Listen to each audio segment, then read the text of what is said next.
sin la artrodesis necesaria, sin la adecuada técnica quirúrgica y que nos lleva a tener un segmento adyacente con una patología que ahora sí nos lleva de la mano a tener una difícil resolución de la misma. Entonces, debemos de analizar los diferentes factores de riesgo. Sabemos bien que el 30% de la población que es intervenida quirúrgicamente puede tener algún tipo de complicación en algún momento, y de esos pacientes el 33% requerirá de algún tipo de intervención quirúrgica diferente a la que ya se le hizo, por supuesto. Es importante que consideremos varios factores, entre ellos la edad. Sabemos que la respuesta fisiológica que el paciente pueda tener a la edad va a ser diferente a un paciente joven, y a partir del índice de la escala de fragilidad que vemos acá, podemos considerar todos y cada una de las posibles complicaciones que tendrá nuestro paciente. Por supuesto, hay que tener presente el tipo de anestesia, el tiempo quirúrgico. Otro factor también importante es considerar si menos es mejor. Muchas de las veces sí, otras no tanto. No hay que casarnos con todas las técnicas quirúrgicas. Cada paciente puede tener una individualización de lo mismo, considerando, por supuesto, el tiempo quirúrgico, el sangrado, la posibilidad de infección de la herida quirúrgica, y donde vemos que en algunos estudios sí se considera que en una técnica menos invasiva tendremos menos posibilidad de trombosis venosa profunda o de alguna otro tipo de patología como tromboembolia pulmonar. Entonces, como les decía, hay que individualizar. Nos enfrentamos a una población que desafortunadamente maneja sobrepeso y en algunos casos obesidad. Entonces, el enfrentarnos a cirugías con pacientes que presentan estas alteraciones representa una gran posibilidad de complicación a futuro. La herida con posibilidad de infección, tromboembolia pulmonar, embolia grasa, hematomas, hemoroma. Entonces, el estado nutricio es muy importante, porque a mejor estado nutricio, mayor posibilidad de cicatrización y menor posibilidad de infección. Ahora, ¿qué hacemos en trauma?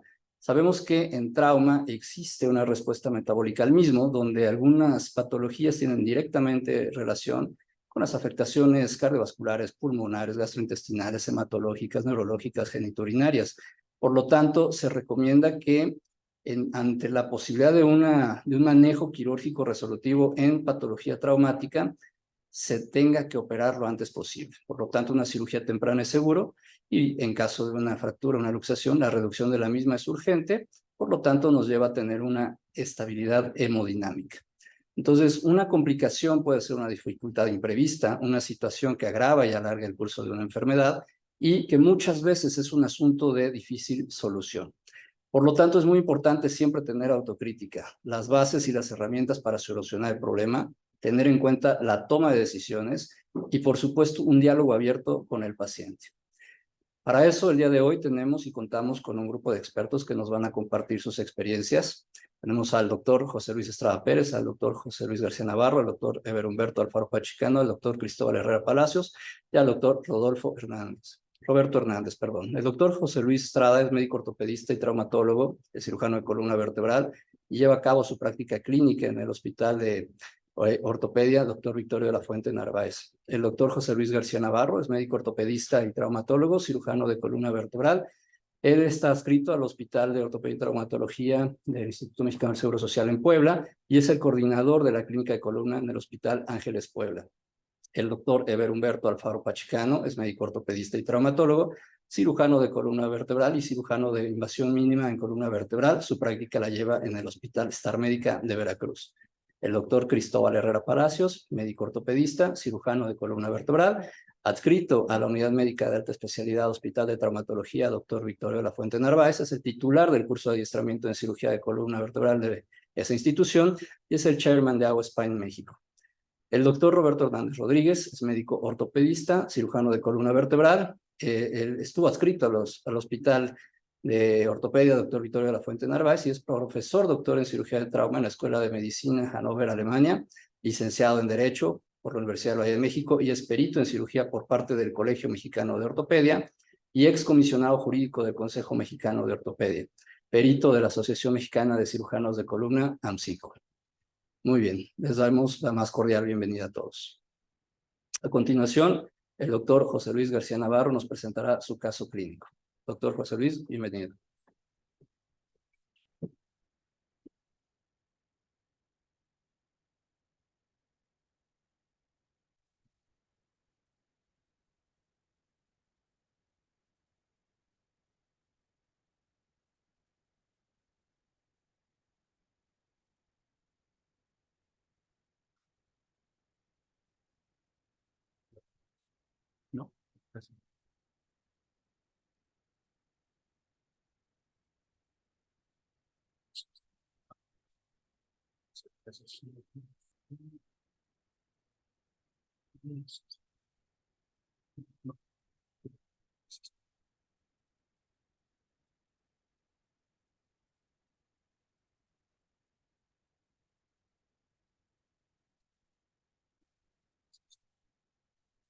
Bueno, muchas gracias. Buenas noches a todos.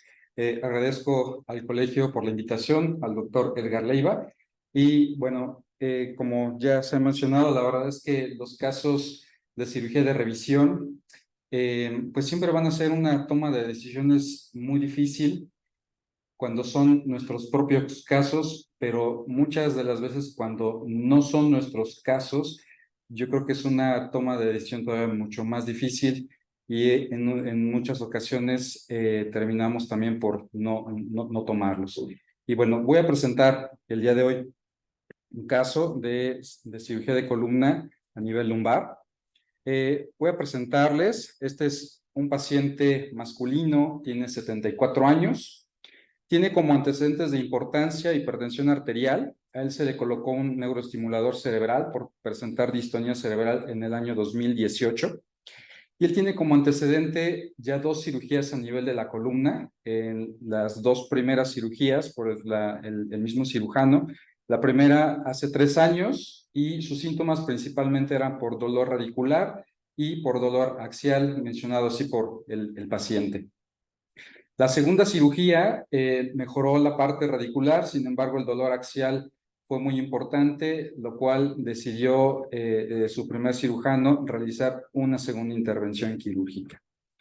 Y bueno, el padecimiento actual es que posterior a esta tercera cirugía, acude por continuar con un dolor a nivel axial y este dolor es realmente muy limitante, no le permite una marcha más de 10 minutos o la bipedestación. Él ya no refiere síntomas de tipo radicular, sin embargo, este dolor de tipo axial es muy importante. Su exploración física, pues en la parte neurológica no encontramos ninguna afección, fuerza, reflejos, sensibilidades sin ninguna alteración, no tenemos signos de neurona motora superior, pero sí tenemos escalas de función bastante alteradas, un Osgood de 50%, y refiere un dolor en la escala visual análoga de 7 a nivel lumbar.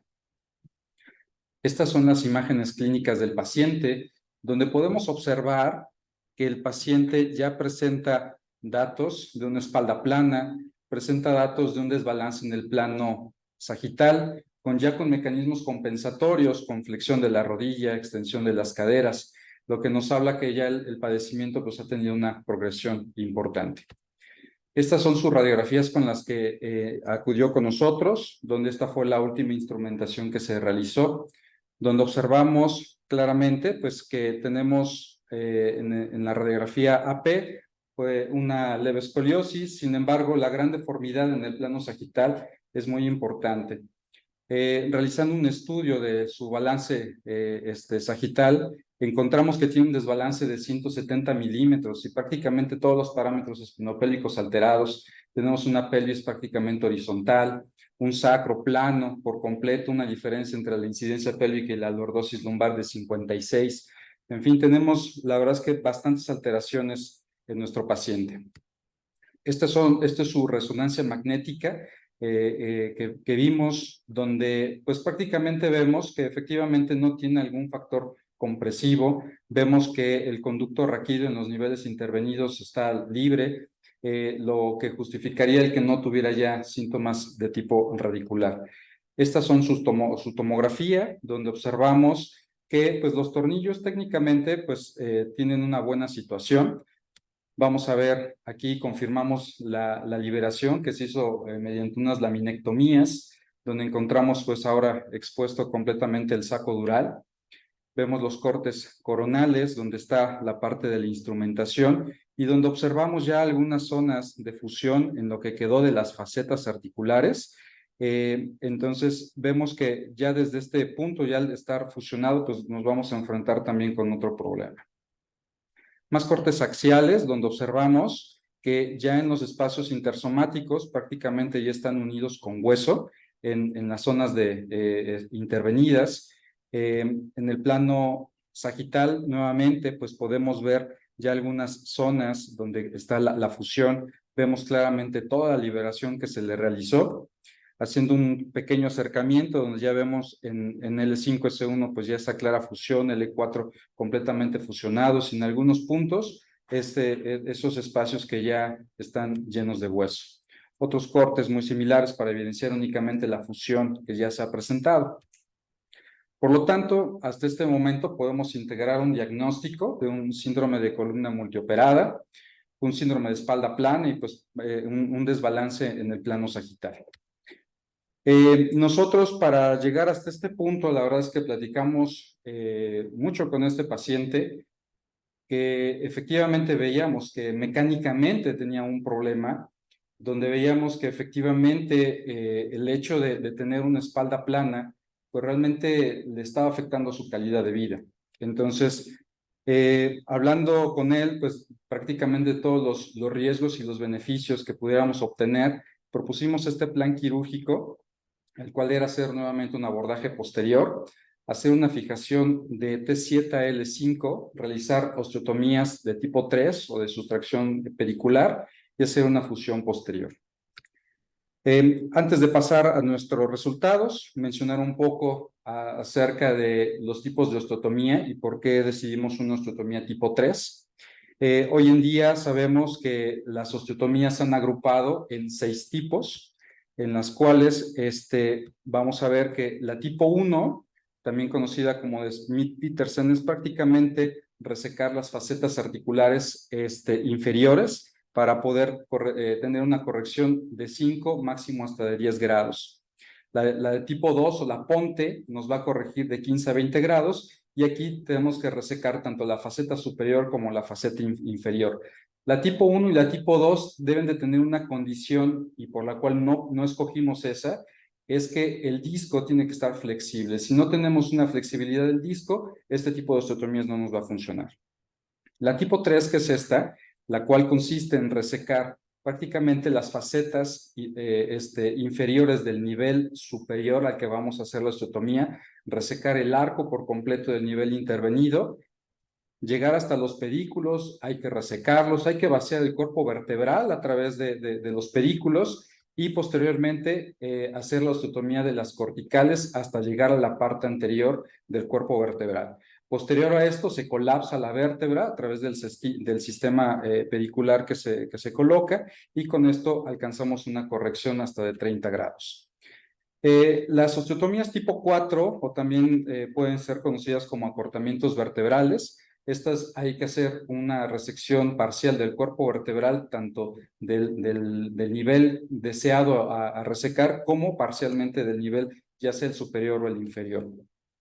Y las tipo 5 y las tipo 6, también conocidas como BCR, que es prácticamente resecar un cuerpo vertebral o 2 cuerpos vertebrales. En fin, nuestros resultados fueron los siguientes. Tuvimos un tiempo quirúrgico de 4 horas 30 minutos, un sangrado de 700. Afortunadamente no tuvimos ninguna complicación transoperatoria e hicimos una fijación de T5 a L5 guiada por navegación, donde vemos aquí parte de nuestra cirugía, donde estamos observando a través del navegador la colocación de nuestros implantes para ir vigilando la situación adecuada de ellos, y también nos ayuda mucho para planificar de dónde a dónde tenemos que hacer nuestra osteotomía para poder tener realmente una buena resección del cuerpo vertebral y que no tengamos un exceso o, al contrario, que nos quedemos con poco hueso resecado. Es parte de la cirugía donde ahí estamos entrando en los pedículos. La parte más complicada, yo creo que fue hasta este punto, fue resecar toda la fibrosis que ya se encuentra aquí por arriba del saco dural. Esto de aquí hacia acá sigue siendo más fibrosis, entonces únicamente resecamos la fibrosis del nivel que nos interesaba resecar para no tener más riesgo, y a través de ello llegamos ya a los pedículos e hicimos el procedimiento de la osteotomía. Una vez que se realiza el corte al cuerpo vertebral, vemos cómo se colapsa y vemos el resultado del cierre. Estos son nuestros resultados inmediatos, donde alcanzamos a ver la corrección del plano sagital. Vemos aquí en esta parte el resultado de una vértebra que está completamente cuadrada y vemos aquí cómo se observa ya nuestra vértebra triangular, el resultado de nuestra osteotomía tipo 3. Tenemos una comparación del antes y el después, igual en el plano sagital, que si aquí comparamos nuestros parámetros espinopélvicos, pues realmente lo regresamos prácticamente a parámetros más funcionales, sigue teniendo a lo mejor algunas alteraciones, ya son mínimas, sin embargo, esto para el paciente es completamente funcional. Este es nuestro resultado, ya el paciente a los 3 meses del procedimiento quirúrgico, deambulando, mejorando la movilidad para él y pues el dolor prácticamente ha disminuido y es completamente funcional actualmente el paciente. Muchas gracias.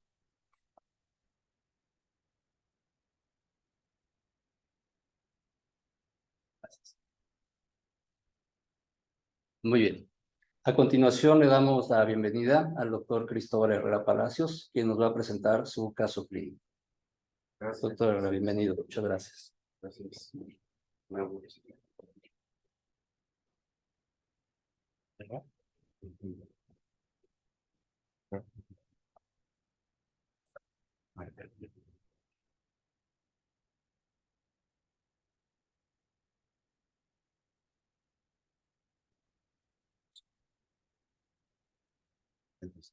De arriba,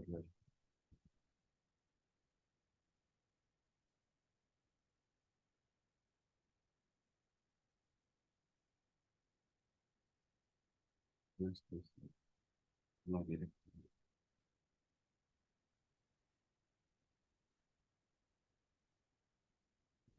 Ese sí.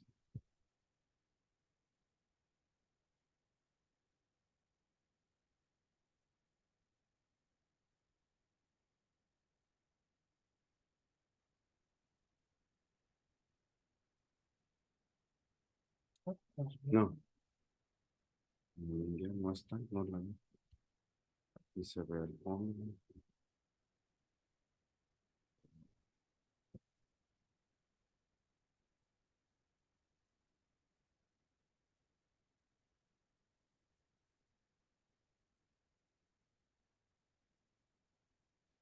No, es este, es este.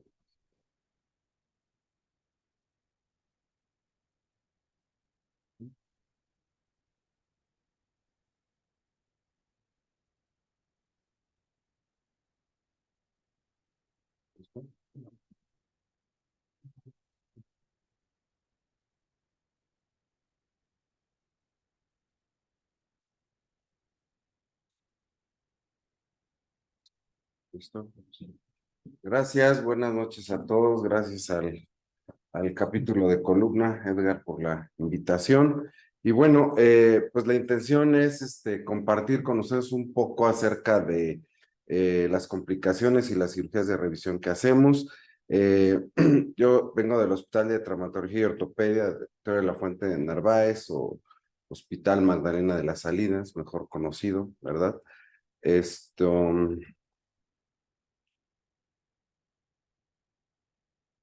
para pasarla.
Bueno, ese es el OCS. Y es la de arriba.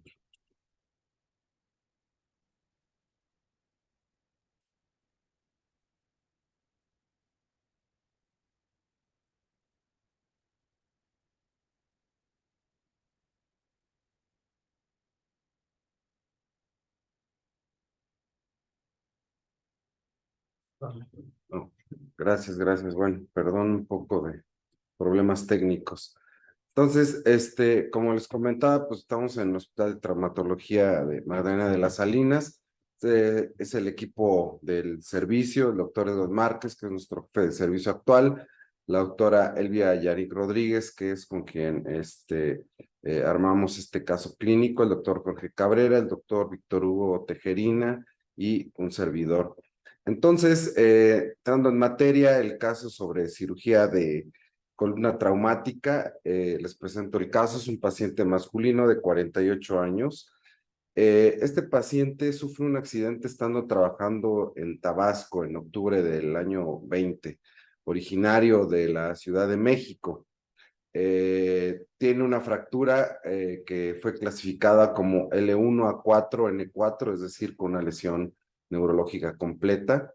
Lo operan allá de urgencia, le hacen una cirugía vía posterior donde instrumentaron de T12 a L2, hicieron una hemilaminectomía. Posteriormente, el paciente cursa con una infección quirúrgica que requirió un desbridamiento quirúrgico. Posteriormente, ya después de todo ese tiempo, regresa a la Ciudad de México y es referido a nuestro hospital el 29 de diciembre del año 2020, clínicamente con dolor en la región dorsolumbar, un EVA de 510, un Frankel C, y que con esta radiografía, donde podemos ver que, bueno, tiene cierta pérdida de la estabilidad. Desafortunadamente, no le dieron o no le entregaron o el paciente extravió las radiografías. El chiste es que no teníamos el control postquirúrgico, solamente contábamos con la resonancia magnética inicial, no tenía tomografía. Pero ya aquí observamos, para empezar, la pérdida de la lordosis a nivel de la unión toracolumbar. Vemos la migración de al menos uno de los tornillos, que al parecer es el del lado izquierdo en T12, y que, bueno, en ese momento mi compañero que valoró a este paciente en la consulta, parece, en este momento estaba de vacaciones, entonces el doctor lo decidió junto con el paciente pues seguirlo manejando de manera conservadora, ver su evolución, le dejó un corset de doble ensamble de polipropileno y pues hasta aquí se mantuvo una conducta expectante. Se decidió manejo con clínica del dolor y bueno, esperar un poco la evolución y ver si disminuían las molestias y finalmente terminaba de consolidar esa fractura. Posteriormente, ya en febrero, es citado a la consulta y en ese momento vemos que en febrero del 2021, pues vemos un aumento bastante marcado en el CIFOS. Vemos esta migración que continúa de este tornillo y el paciente claramente con un aumento de dolor y la deformidad ya era bastante evidente. En ese momento ya me tocó evaluarlo a mí y bueno, decidí internamiento para poder hacer retiro, hacer una cirugía de revisión. Hasta ese momento el plan era hacer el retiro del material y posteriormente una reinstrumentación. Pero el paciente ya teniendo fecha de ingreso de la consulta externa, se ingresa 4 días antes de esa fecha de internamiento, ya que presentó aumento de volumen en la espalda, con una fístula, con un exudado serohemático. Recordando un poco que había tenido el antecedente de la infección, pues pensamos que era un proceso infeccioso, se solicitaron cultivos, exámenes preoperatorios y una tomografía de control. Esta es la tomografía de control y nótese también el examen de laboratorio, una hemoglobina de 10 sin leucocitosis, lo que hasta ese momento, vamos, no nos causó tanta no nos llamó tanto la atención, sin embargo, era un dato bastante importante. Pueden ustedes observar ahí en la diapositiva del lado derecho, sobre todo, cómo ese tornillo del lado izquierdo en T12 pues está penetrando francamente la cortical anterior de la vértebra y pues con un claro aflojamiento, sobre todo a ese nivel. El resto de los tornillos aparentemente se observaban, digamos, más o menos bien, y también nótese que, bueno, la fractura está en una franca ya pseudoartrosis en ese momento. Y bueno, pues dijimos, bueno, pues hay que operarlo, hay que hacer un desbridamiento. Entonces se programó en un primer tiempo quirúrgico para solamente hacer el retiro del material, tomar biopsia cultivo para determinar, bueno, si estábamos enfrentados hacia un proceso infeccioso o no. Pero durante la cirugía, el momento que se hace el retiro del tornillo superior izquierdo, lo operó la doctora Rodríguez, presenta un sangrado profuso en ese momento y una caída rápida de la tensión arterial. La doctora empaquetó en ese momento, se pusieron sellos de fibrina, se pide valoración de urgencia por el Servicio de Cirugía General, quien lo evalúa y comenta que, bueno, en ese momento no es necesario hacer una laparotomía. El paciente aparentemente hasta ahí se estabilizó, hemodinámicamente estuvo bien, y bueno, pues ya para ese momento, y como pueden ustedes ver también apoyado un poco en en este artículo, que hablan acerca precisamente de cuando hay sospecha de una lesión vascular, pues la conducta es hacer una angiotac, ¿no? Ese paciente se quedó en el área de observación y al siguiente día, perdón, en el área de recuperación de quirófano, y al siguiente día en la mañana se decide pues tomar la angiotac, pero justo al pasar al paciente a la camilla presenta una hipotensión brusca, datos francos de choque, y pues entra cirugía de urgencia para revisión. En el abordaje posterior pues se observa sangrado abundante, se vuelve a empaquetar, a aplicar hemostáticos, y en ese momento sí se realiza una laparotomía exploratoria. Sin embargo, cirugía general no encuentra en cavidad realmente un sangrado ni en el retroperitoneo. Se vuelve a estabilizar el paciente y bueno, entonces ya una vez más estable, se hace esa angiotac, donde si pueden ustedes observar, justo se observa un pseudoneurisma justo en la pared posterior de la aorta. Entonces el sangrado en realidad era hacia atrás, por eso pues, nunca llegó hacia cavidad.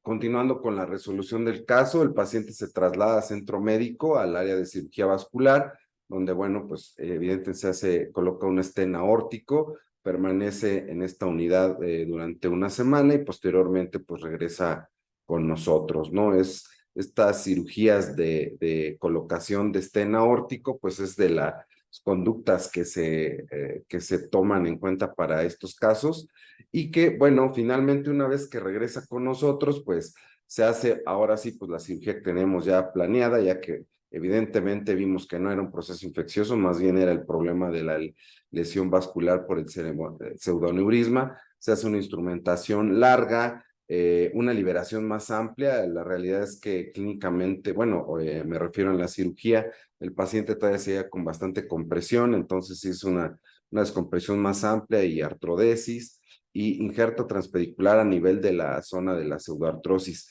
Pero lo que quiero que vean, más allá de la resolución, digamos, de la columna, es precisamente esta imagen de tomografía, donde vemos el stent y vemos el gran hueco que formó ese tornillo, y vean pues precisamente dónde estaba apuntando, ¿no? Justo en la pared posterior de la aorta. Que aparentemente no se veía en las radiografías dinámicas, pero seguramente ese paciente al momento que tenía carga axial y que se sentaba, seguramente pues ese tornillo hacía unas veces de presión sobre la aorta, y que bueno, pues evidentemente fue provocando el pseudoneurisma poco a poco.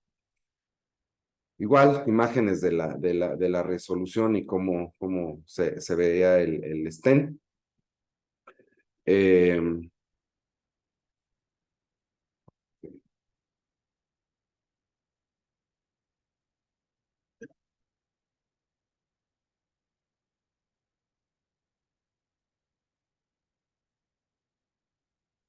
creo que no puede correr el video. Ok, bueno, ese video en realidad era simplemente mostrando en el posoperatorio lo que alcanzaba a hacer todavía el paciente, que era flexión de cadera, flexión de rodilla, todavía limitación para la dorsiflexión del tobillo, hasta ese momento todavía con presencia de sonda urinaria. Es una imagen igual de una angiotac, precisamente para hacer una evaluación completa de toda la aorta, y bueno, cómo se ve con la instrumentación, una reconstrucción bastante, bastante padre para poder ver este tipo.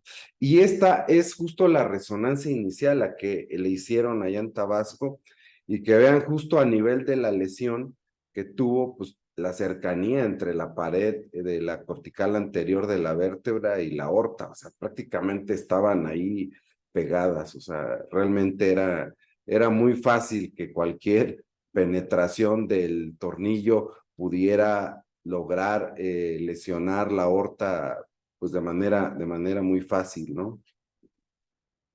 La evolución del paciente en agosto del 21 y septiembre del 21, prácticamente pues ya con datos de consolidación y fusión de la zona. Clínicamente, obviamente ya con mucho menos dolor, nosotros los pacientes con lesión medular tenemos un hospital de rehabilitaciones que es el conjunto Colonia del IMSS, que está es la unidad centro de rehabilitación donde mandamos a estos pacientes para rehabilitación. Bueno, quiero decir, pacientes con lesión medular, que el paciente estuvo hasta el 12 de septiembre del año 21, ya obviamente con la herida cicatrizada, control del tronco, disminución del dolor neuropático, tener otro de las molestias que tenía, se retiró la sonda y ya se mantuvo con cateterismos cada 6 horas, les decía, no logra la dorsiflexión del tobillo, recuperó sensibilidad en los niveles más superiores, en los niveles más distales conserva cierta sensibilidad, pero aún no a lo normal. Control del esfínter rectal también fue lo que también se logró. Actualmente logra bipedestación con aparatos largos. Y bueno, en este artículo que justo nos habla acerca de este tipo de lesiones que se pueden presentar por motivo de los tornillos transpediculares a nivel de la columna, bueno, pues básicamente concluyen que cuando llegamos a tener un tornillo que incide menos de 5 milímetros la pared aórtica, se tiene que hacer una revisión, no necesariamente sin reparación, o bueno, sin reparación, no necesariamente de la aorta, puede ser suficiente si se reconoce temprano. Obviamente no hay signos de fuga aórtica en las imágenes vasculares, pero si sobrepasa esos 5 milímetros, ese pinzamiento del tornillo debe someterse primero a una reparación aórtica, incluso en ausencia de fuga o de sangrado, y después pues obviamente ya hacer la revisión del tornillo, ¿no? El retiro del tornillo. Entonces, un poco para llevar a casa, pues que ante un aflojamiento siempre sospechar que puede haber lesiones estructurales subyacentes, obviamente de tejido vascular. La lesión aórtica varía desde la perforación asintomática de la aorta hasta el momento de la hemorragia. Si pudieron ver la evolución de este paciente, pues realmente pasaron varios meses hasta que se formó el aneurisma y empezó a darle problemas. Ya esos datos de que tenía una hemoglobina de 10, pues ya no era tan concordante con el tiempo de evolución que había llevado el paciente. El estudio ideal para cuando tenemos una sospecha vascular, pues es la angiotac. Se considera dentro de los estudios más importantes específicamente para poder determinar una lesión de este tipo. Y ante la confirmación de una lesión vascular, pues se requiere actuar pronto. Es importante, obviamente, pues la valoración siempre por el equipo médico multidisciplinario. Si no tenemos cirujano vascular en el hospital, pues hay que derivarlo a un lugar donde haya o pedir que venga a valorarlo, y ya sea que se tenga que hacer una reparación convencional directa o bien por técnicas de mínima invasión, como vieron ustedes con la colocación del stent, pues esa es la conducta que debemos seguir de todas. Pues bueno, sería todo de mi parte, pues muchas gracias por la invitación y por su atención.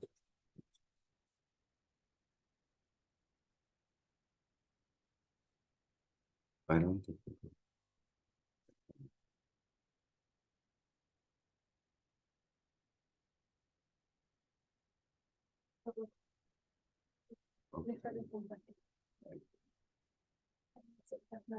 Ujú.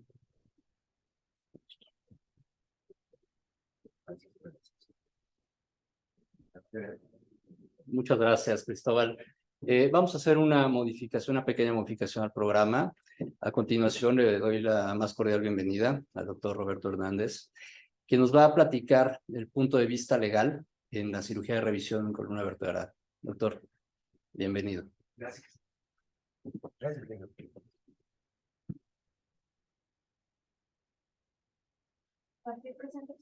No tengo representación.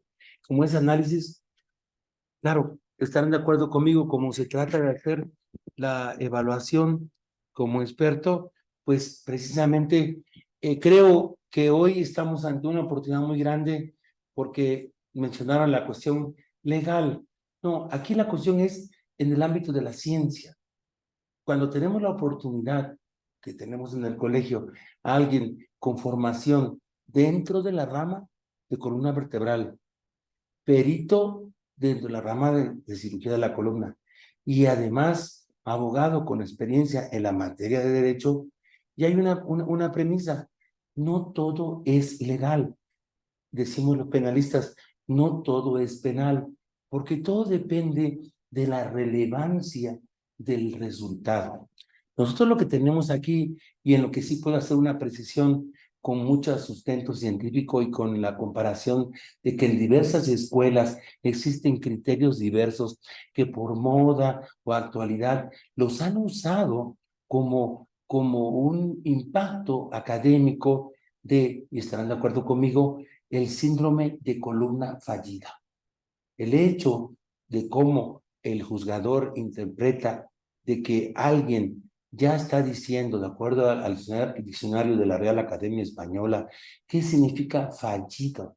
Significa hasta engaño, además de tener un mal resultado. Yo me inclino como jurista y de tanto tiempo estar ejerciendo esta cuestión, es el mal resultado. No manejamos negligencia, impericia, etcétera. Todo lo que se le puede ocurrir, en este caso, a la víctima. Nosotros tenemos que considerar que en el ámbito de la ciencia y de los dos casos que estamos analizando en este momento con una precisión quirúrgica como perito, pues los dos casos, no me dejarán mentir, no llegaron a la parte legal. Aquí estamos en el ámbito de la pericial. Vamos a hablar entre columnólogos y lo vamos a esparcir el conocimiento a los que tengan interés en saber cuál es la función del perito de acuerdo al Código Nacional de Procedimientos Civiles. Tiene que tener el conocimiento y la experticia que, sin haber estado presente, tiene un papel como de testigo, porque con ver estas brillantes presentaciones de mis colegas, pues hacemos una evaluación, pero porque sabemos de la materia de la subespecialidad de alta cirugía en columna. Y entonces, ¿qué hacemos? Podemos empezar, por más fresco que tengo el caso, y luego iremos al anterior del primero. Si nosotros, como el GBG es el americano, en alguna ocasión publicó de que precisamente el resultado, me distraje porque bienvenida a mi colega y paisano, la cuestión es de ver en este caso el ortopedista, me distrajo, es el único que deja huella de su actuar, las placas, la resonancia, los elementos que nos presentó Daniel. Vemos ahí de que sí, estaba la aorta ahí, pero el hecho de que vemos en esa placa que extruye, ¿cuántas cuerdas? 2, 3 cuerdas del tornillo transpedicular allí, pues por movimiento fue irritando la pared, la fue mermando, y el cuerpo no es un ente inerte. Empezó un proceso inflamatorio, un proceso de reacción y tapó, mandó ahí la fibrina, mandó ahí los coágulos y hizo fibrosis. Por eso el paciente se llevó así.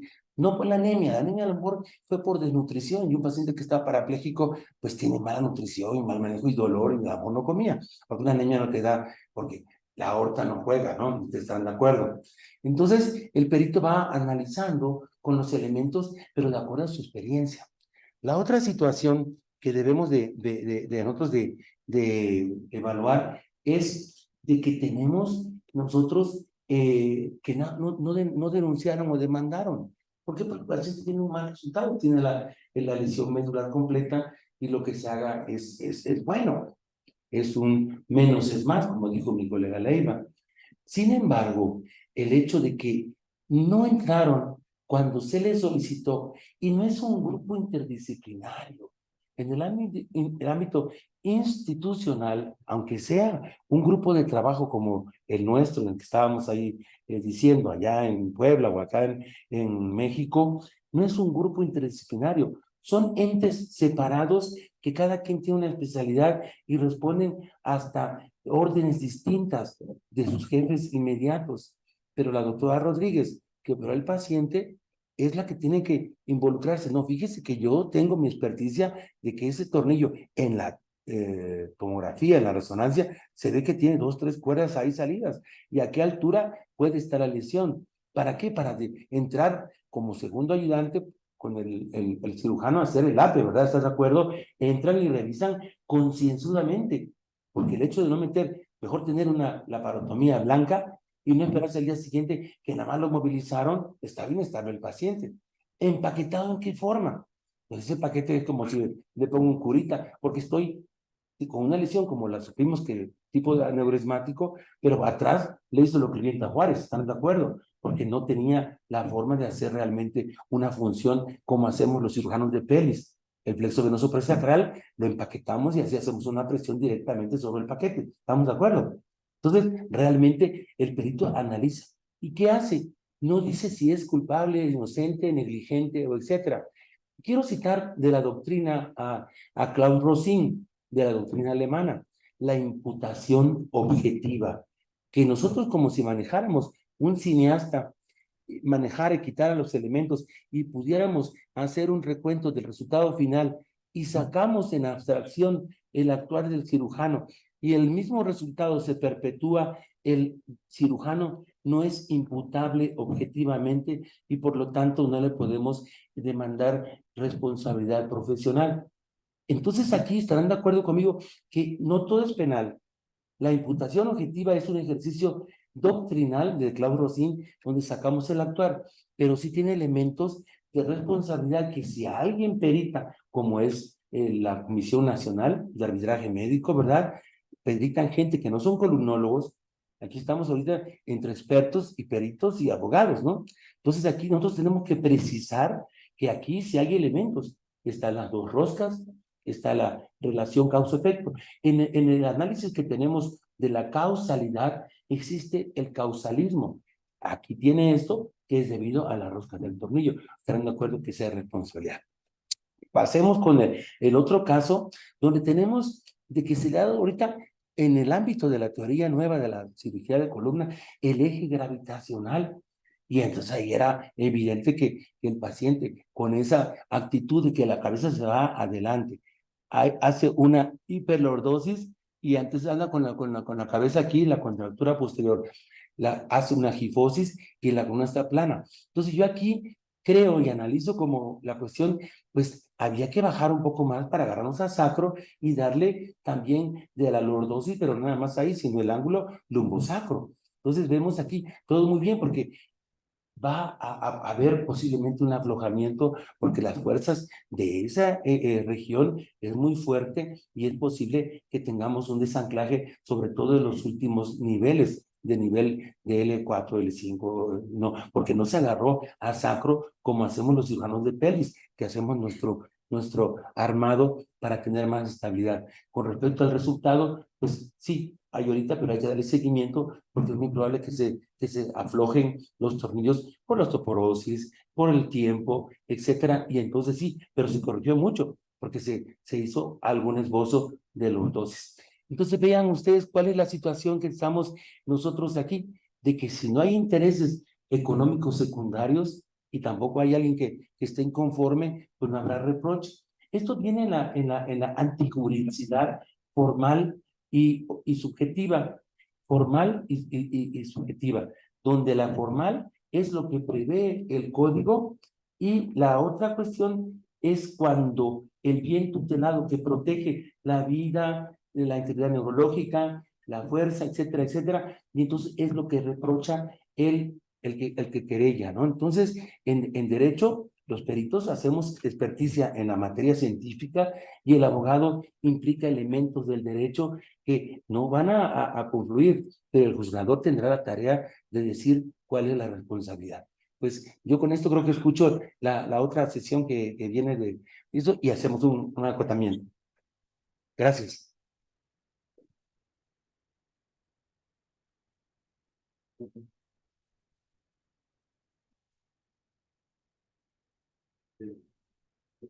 Muy bien. Muchas gracias, doctor Hernández. La verdad es que son temas muy interesantes que vale la pena analizar siempre y estar muy al pendiente de esto, ¿no? A continuación, le damos la más cordial bienvenida al doctor Eber Humberto Alfaro Pachicano, quien nos va a presentar su caso clínico. Doctor Alfaro, por favor. Gracias.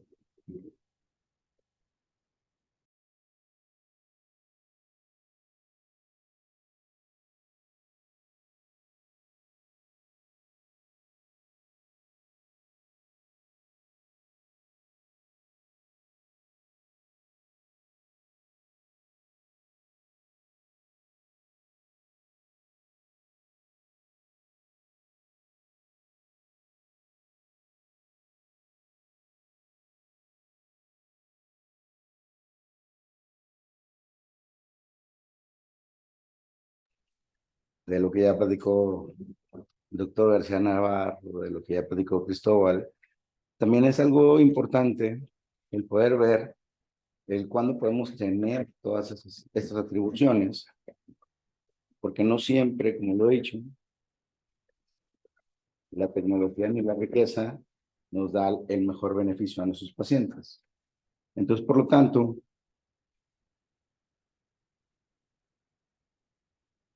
lo platicamos un poco sobre también la cirugía endoscópica, cómo ha estado avanzando en estos momentos, en nuestros 30 años aproximadamente. Gracias. Sí, me llamo Eber Alfaro Pachicano. Buenas noches. Y entonces tenemos que valorar una evolución, una necesidad, una enfermedad degenerativa discal, o también existe algo más. Si existe algo más, es también valorar la objetividad de nuestros tratamientos, el beneficio de la comunidad de nuestros pacientes y el éxito de nuestros tratamientos, ¿no? Por lo mismo, podemos valorar y ver que algunas veces tenemos el fuego y tenemos que ir como bomberos a tratar de bajarlo, disminuirlo y hacerlo menor posible para tratar de mejorarlo. Entonces, valoramos un paciente, un caso clínico que tenemos, masculino, 53 años, obviamente trabajador, en condiciones óptimas, sin problemas, y llega un día a urgencias, clínica, ya no es hospital, en donde yo radico, que es Veracruz. Entonces vemos esas radiografías y todos podemos decir, ¿lo operamos, no lo operamos? ¿Me ayudas? Entonces, perdón.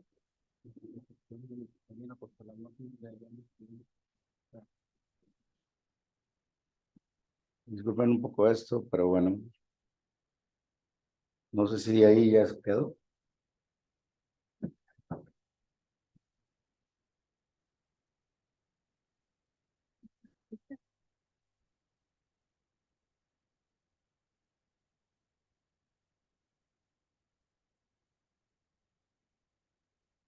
¿Dónde está su Zoom? ¿Mm? ¿El Zoom? ¿En dónde está? ¿En Zoom? Ujú.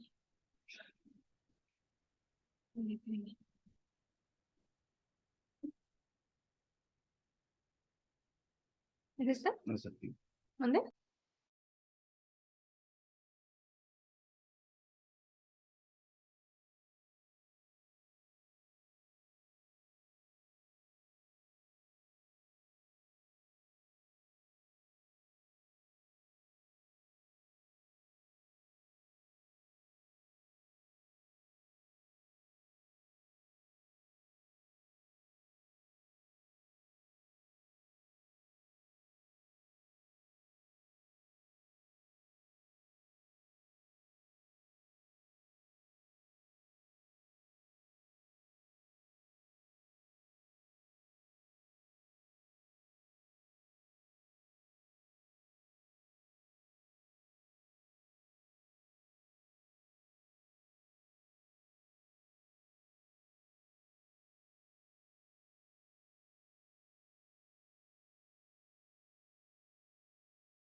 Adelante.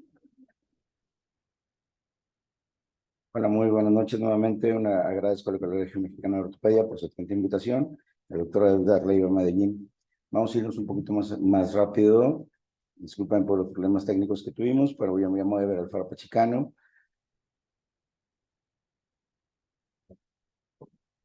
Sí, sin avance.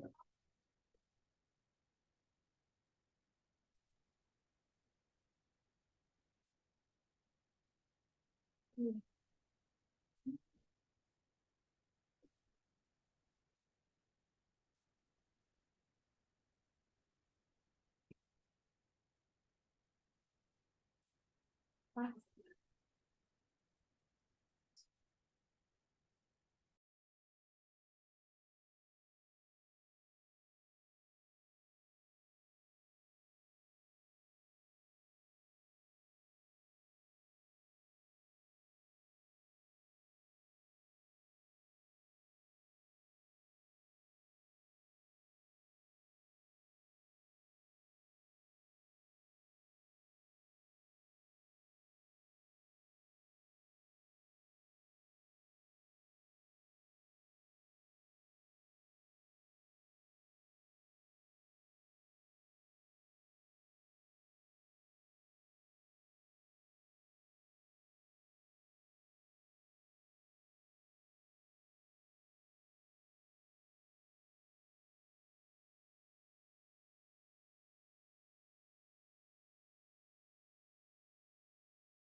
Una disculpa, soy Ever Alfaro Pachicano.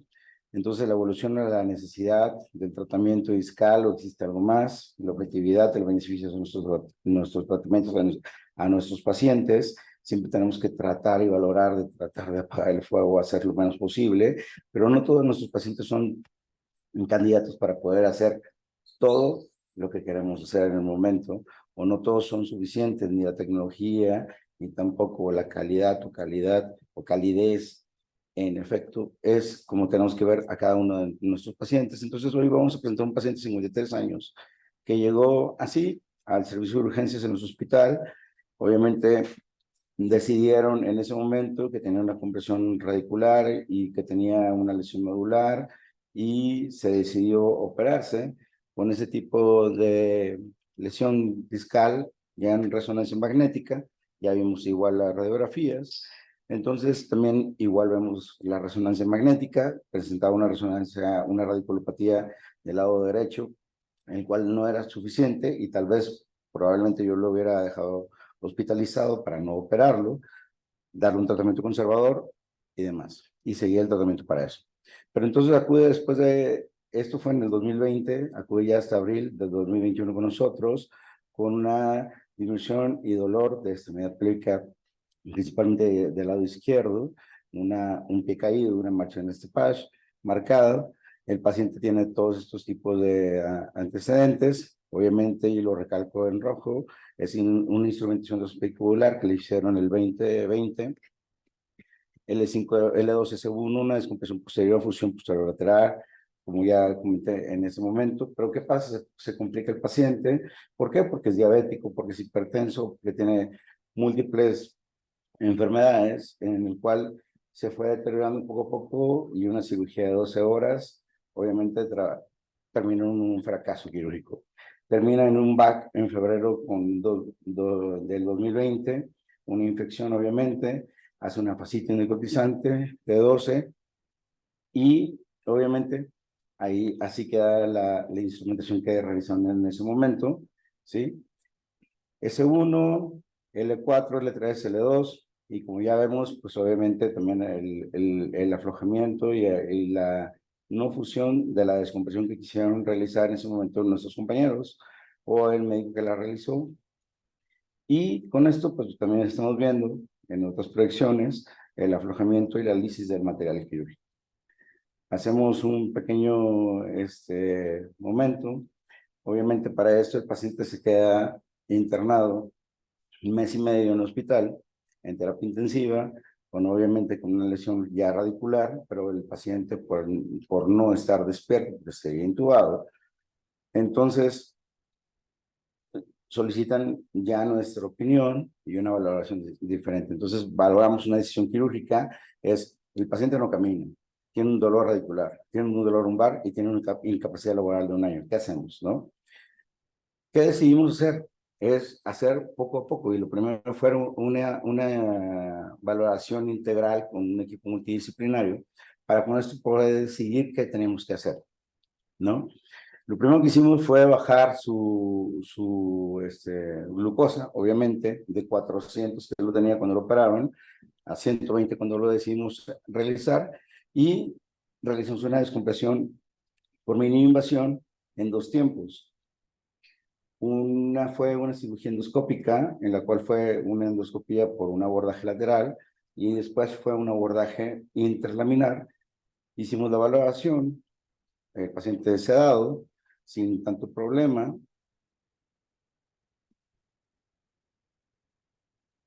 Disculpen, pero es que aquí, bueno, después de la cirugía de revisión por endoscopía, realizamos una instrumentación un poco más larga, y como pueden ver en el segmento L4, L5, prácticamente ya está en el segmento fusionado.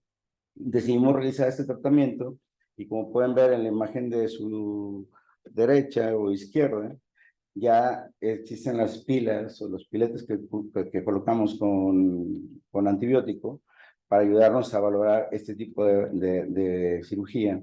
En lo cual, porque lo puedo recomendar, es el hecho de decir o decidir que tenemos que siempre lavar un paciente, hacer un aseo quirúrgico, hacer un desbridamiento, realizar el retiro del tejido contaminado, ya obviamente, que en su momento o en su defecto retiramos esto.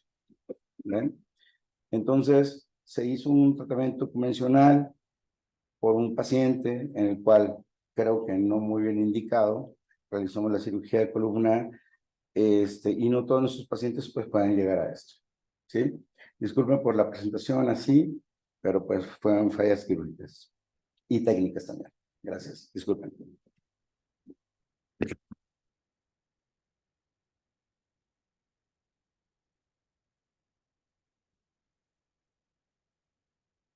Gracias, doctor Alfaro. A continuación le damos la bienvenida a nuestro último ponente, el doctor José Luis Estrada, que nos va a presentar su caso clínico. Por favor, José Luis, bienvenido. Muchas gracias.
Bueno, buenas noches.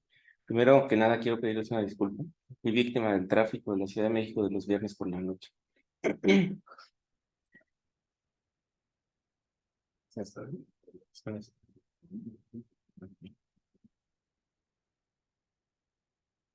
Bueno, el caso clínico que les traigo el día de hoy es la cirugía de revisión de columna cervical en el módulo de degenerativo.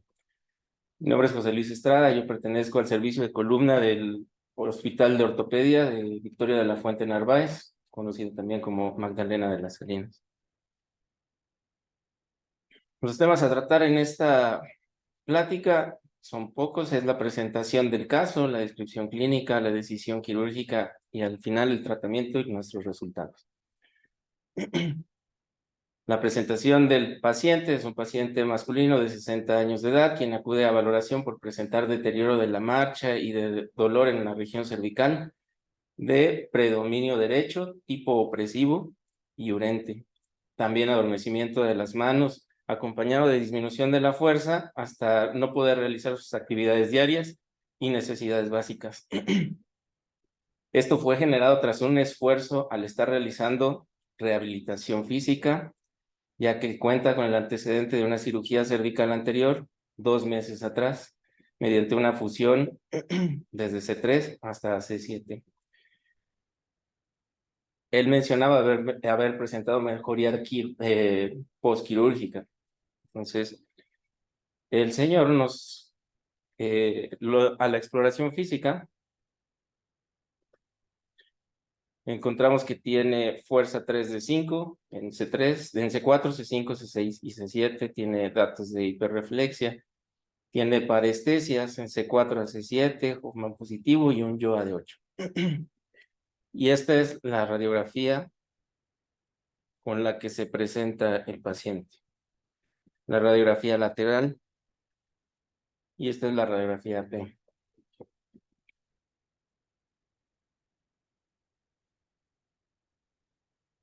Esta era su resonancia prequirúrgica. La imagen sagital era la que mejor se veía, entonces fue la que seleccionamos.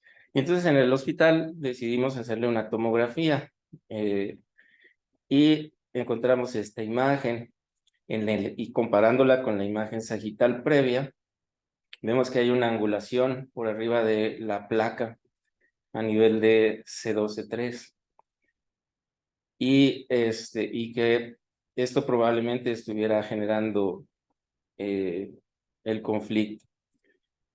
No había resonador disponible en ese momento, entonces no se pudo realizar una resonancia.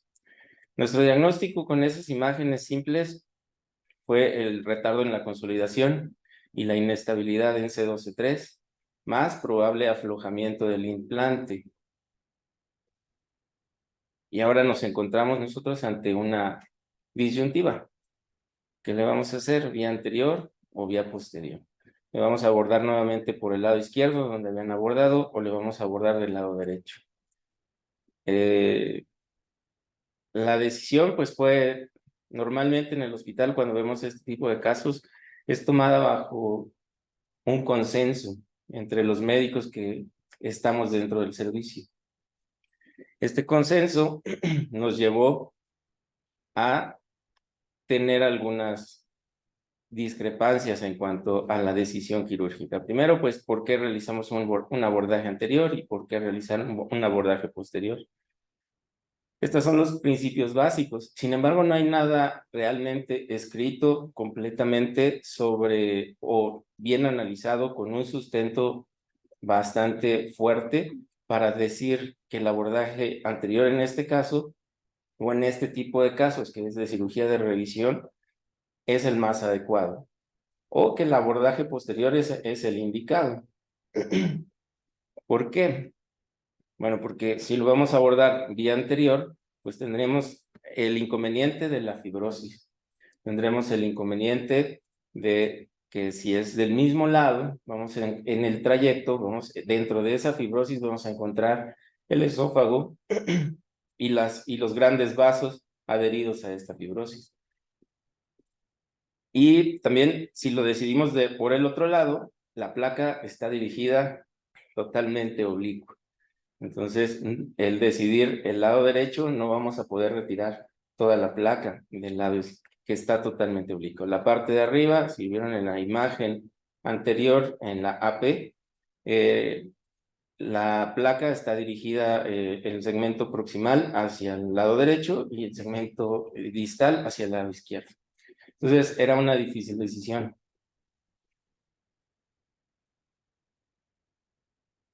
Y nos decidimos por el abordaje posterior, ya que vimos en la tomografía, como en la imagen sagital, como la que vimos ahí, que no había, aparentemente no había nada desanclado, así había quedado el implante desde un principio. Y lo que sí observábamos es que había una inestabilidad por arriba del implante que había generado el mismo fulcro que el implante, por estar sobrepasado del borde superior de la vértebra de C3, había generado. Y también, pues, decidimos el abordaje posterior debido al incremento de las complicaciones que podrían existir dentro del abordaje anterior. Nuestro resultado postquirúrgico, pues, tal vez no es el mejor de los resultados. Esta es una imagen tomada lateral, pero no nos convencimos y mejor nos fuimos, ahora sí, ya servía el resonador, y le hicimos una resonancia magnética, en donde observamos que efectivamente habían logrado el objetivo de descomprimir los niveles de C3, C4, C5, C6 por vía anterior. Y en C2, C3 logramos volver atrás el segmento de C2, C3 para poder estabilizarlo. Esta es la imagen de C2, C3. Esta es la imagen de C4, C5. C3, C4, perdón. Y este es de C4, C5. Ahí todavía alcanzamos a ver una pequeña compresión en la parte más distal. Y entonces nos encontramos ante una patología, la cirugía de revisión, muy compleja, sobre todo a nivel cervical. Existe poco realmente descrito sobre la cirugía de revisión.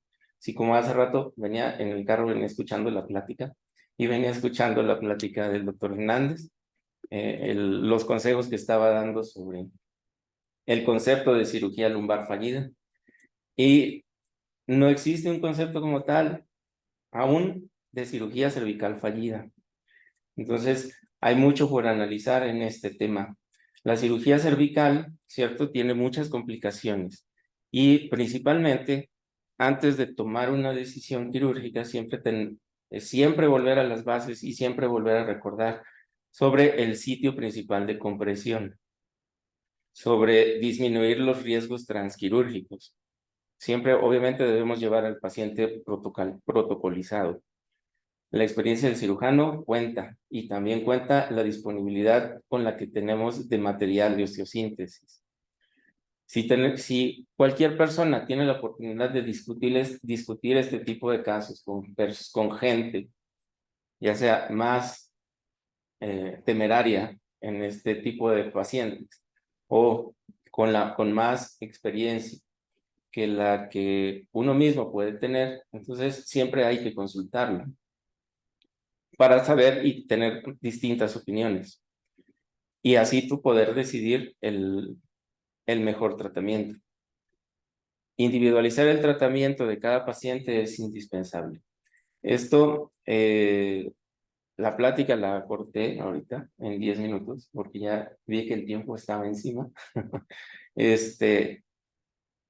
Esto debe ser muy individualizado y desde mi punto de vista creo que tenemos mucho trabajo en el colegio y ahora en el nuevo colegio que va a ser de columna sobre la aportación en la enseñanza de los siguientes médicos cirujanos de columna, ya que este tipo de pacientes con frecuencia son más y más y más, y la cirugía de revisión se ha vuelto cada vez de mayor complejidad y también de mayor riesgo y se ha encontrado ya en mayor frecuencia. Entonces, es algo que aún no hay descrito, no hay nada en cuanto a definiciones bien realizadas, y es algo que se debe seguir tratando. Entonces, les agradezco la atención. Quisiera nada más comentarles, este paciente aún sigue en protocolo, ya que presentó complicaciones, las complicaciones esperadas por una reintervención, y en la postración. ¿Cuáles son? Las dehiscencia de herida, la infección de la herida. Entonces sigue en tratamiento. Probablemente este mismo paciente lo verán en la siguiente sesión, ya concluido, ya tras las complicaciones. En la siguiente sesión trataremos las complicaciones quirúrgicas, transquirúrgicas y postquirúrgicas de toda la patología de columna. Entonces, creo que hay mucho tema por abordar en este caso y en estas patologías de cirugía de columna fallida.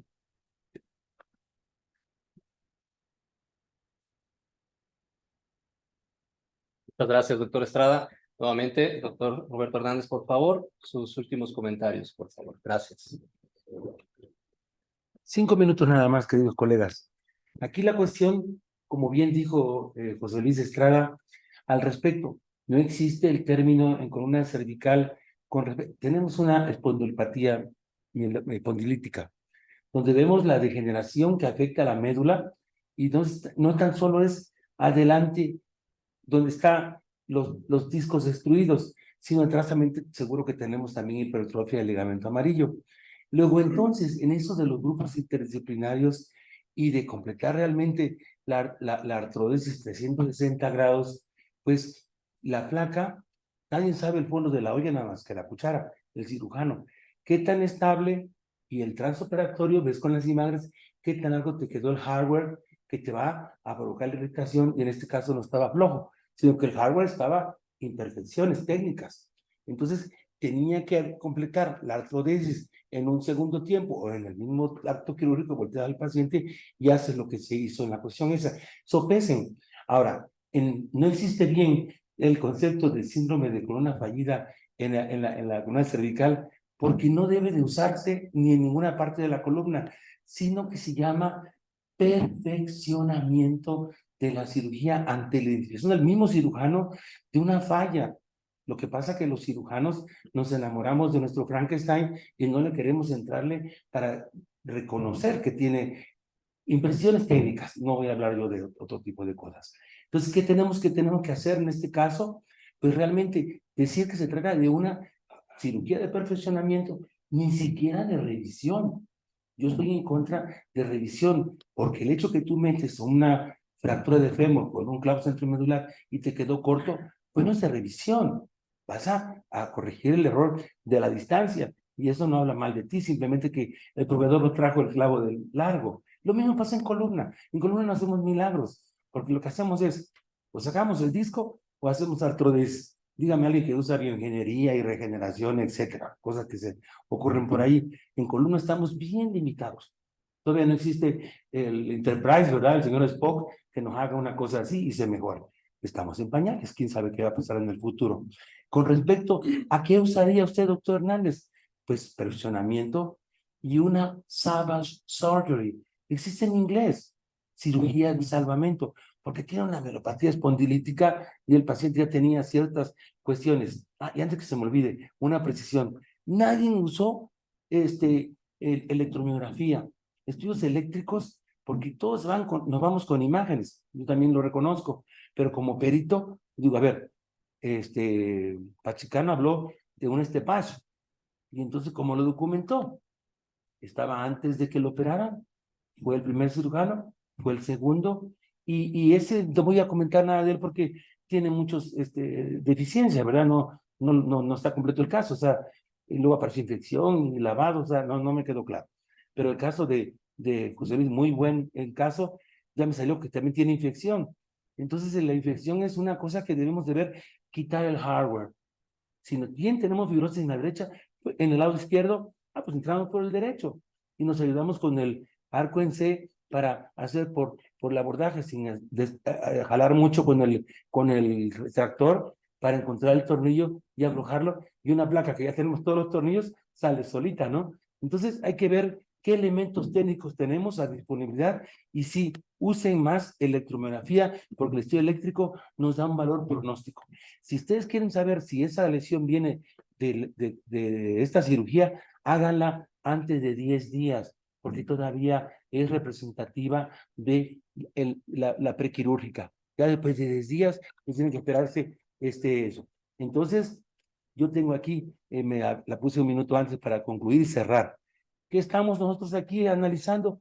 Cientificidad del acto quirúrgico en una subespecialidad de alta cirugía en columna. Lo mismo ocurre que hablando con mi colega, que cobres 10 pesos a que cobres $500,000, pero tenemos que comprometer la palabra de un buen resultado porque tú eres el experto y tú sabes hasta dónde. No debemos incurrir en una conducta temeraria. ¿Qué significa esto? Que hagamos algo que operar con las uñas o con las manos. No tenemos los elementos técnicos. Tercero, que no incurramos en descuido del paciente, porque ya viene, cuando viene complicado, se fue por allí, como el que vino de Tabasco, y entonces vemos que existen complicaciones porque no se dio seguimiento. Y ya que está aquí Rodríguez, que no se lo perdió, donde hablaba con Toño con respecto a eso. No, con una fallida no, porque ponemos en charola de plata la cabeza del cirujano, y más si llegó, porque en AMSICO convivimos neurocirujanos y cirujanos ortopedistas. ¿Y saben una cosa? Lo dijo un concepto en una conferencia. Los que manejan la neurología y todo el manejo conservador de un disco probablemente negro que tiene patología, sería un neurólogo, que como aquí, dice aquí, CMO, Colegio Mexicano de Ortopedistas, no dice de cirujanos ortopedistas, ¿verdad? Y menos como la AMSICO, dice Asociación Mexicana de Cirujanos de la Columna. Entonces, ¿dónde quedó el tratamiento conservador? La rehabilitación, etcétera? Tenemos que buscar dónde está en la NAS la cirugía, dónde está en la OSPINE la cirugía, dónde está en EuroSpine la cirugía. No, mis hermanos, menos es más, lo dijo mi amigo Leiva. Entonces, centrémonos, hagamos un commitment donde podamos ver, tampoco de que unos agujeritos de la endoscópica, en SOMEC vamos a estar allá en Chiapas, ¿verdad? Donde ver los sustentos, los soportes legales de la cirugía endoscópica. Gracias.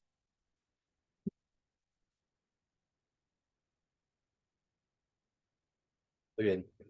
Pues efectivamente, el acercarnos o el tener a un paciente que previamente ha sido operado, a quien vamos a volver a operar, nos deja en un punto muy delicado en el cual debemos de plantearnos diferentes situaciones. ¿Por qué pasó? ¿Qué estuvo bien? ¿Qué estuvo mal? ¿Fue una cuestión del estado nutricio? ¿Una cuestión de la decisión y la técnica quirúrgica tomada en cuenta previamente? Forzosamente debemos de tener esos puntos a considerar sin tratar, sin dejar de paso lo que el paciente necesita. Evitar caer en estos conflictos con los colegas, por supuesto, y tratar de modificar muchas veces esos puntos que bien nos dijo el doctor Hernández.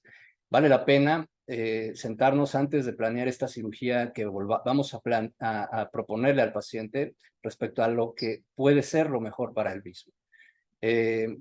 En aras de tiempo, vamos a dar por terminada la sesión. Yo les agradezco mucho a todos ustedes su presencia, a todos nuestros asistentes en línea, a todos nuestros asistentes presenciales, y les agradezco infinitamente. Muchas gracias y buena noche.